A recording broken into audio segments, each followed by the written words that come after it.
न मावा, न मिल्क पाउडर और ना ही दूध को घंटों तक पकाना। आज की ये मिठाई हम गर्मियों में स्पेशल खाई जाने वाली सिर्फ 2 चीज़ों से ही बनाने वाले हैं, जिसे देखकर ही इसे कोई भी खाने के लिए मना नहीं करेगा। तो फिर चलिए ज़्यादा देर नहीं करते हैं और जल्दी से इस ठंडी ठंडी सी मिठाई को बनाना शुरू करते हैं।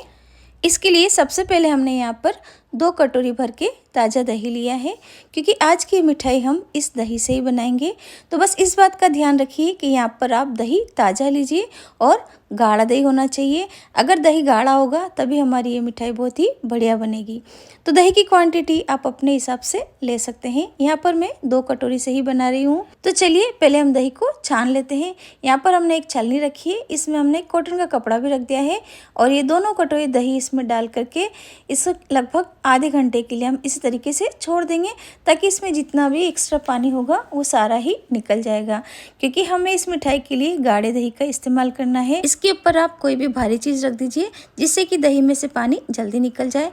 और यदि आप चाहें तो दही को टांग कर भी रख सकते हैं, क्योंकि हमें इसका हंकट तैयार करना है। तो यहाँ पर देखिए लगभग आधा घंटा हो चुका है और दही में से जो जितना भी एक्स्ट्रा पानी था वो सारा ही निकल गया है। और देखिए इस तरीके से हमारा ये हंकट बनकर रेडी हो गया है।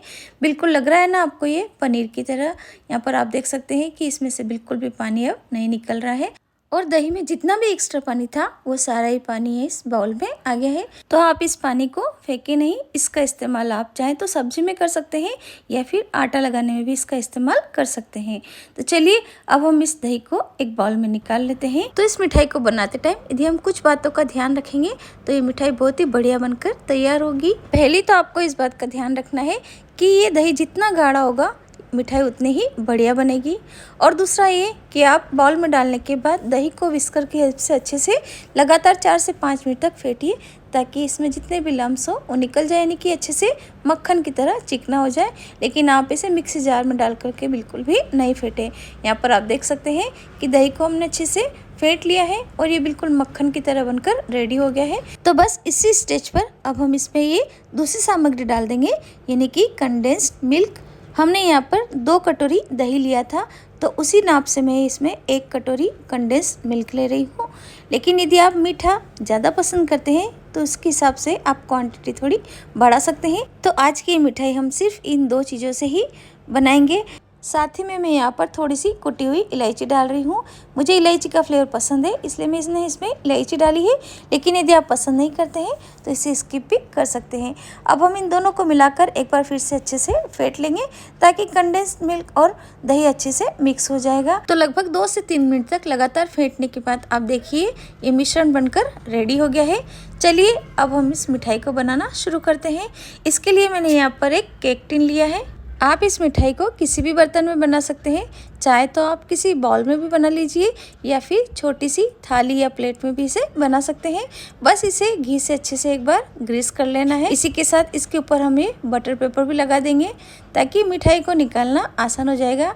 इसके ऊपर भी थोड़ा सा घी लगा करके इसे ग्रीस कर लेंगे और जो मिश्रण बनाकर हमने तैयार कर रखा है उसे इस बर्तन में निकाल लेंगे और इसे इस तरीके से हल्का सा टेप कर लेंगे, ताकि ये मिश्रण बर्तन में अच्छे से फैल जाए। साथ ही में हम इसे स्पैचुला या कटोरी की हेल्प से एक जैसा शेप दे देंगे, ताकि जब ये मिठाई बनके तैयार हो तो दिखने में सुंदर भी लगे। तो ये देखिए हमने मिश्रण को अच्छे से सेट कर लिया है।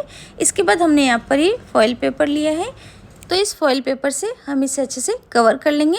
लेकिन यदि आप चाहें तो इसके ऊपर कोई एक प्लेट ढक सकते हैं या फिर ढक्कन से भी इसे कवर कर सकते हैं, क्योंकि हम इसे भाप में पकाने वाले हैं और इस तरीके से ढकने से इसके ऊपर बिल्कुल भी पानी नहीं आएगा।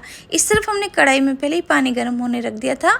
इधर इसके ऊपर एक स्टैंड रखा है और इसमें हम धीरे से बर्तन रख देंगे और ढक कर के लगभग इसे हम 20 से 25 मिनट के लिए मीडियम हाई फ्लेम पर स्टीम होने देंगे। और ये लीजिए लगभग 25 मिनट हो चुके हैं मिठाई को स्टीम होते हुए। तो चलिए अब हम इसे एक बार चेक कर लेते हैं। टूथपिक या चाकू डाल करके देख लीजिए, यदि ये बिल्कुल क्लीन निकल रहा है, यानी कि मिठाई हमारी बहुत अच्छे से पक चुकी है। और आप देख सकते हैं कि मिठाई के ऊपर भी बिल्कुल भी पानी नहीं दिख रहा है, तो यानी कि मिठाई हमारी पककर तैयार है।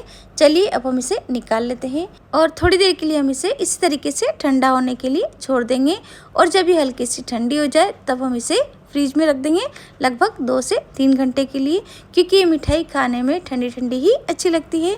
तो यहाँ पर देखिए लगभग 2 से 3 घंटे में मिठाई हमारी बहुत अच्छे से सेट हो चुकी है, यानी कि बहुत अच्छे से ठंडी भी हो चुकी है और देखने में तो बिल्कुल मावे की मिठाई की तरह ही लग रही है। इसे देख कर तो कोई कह नहीं पाएगा कि हमने इसे दही से बनाई है।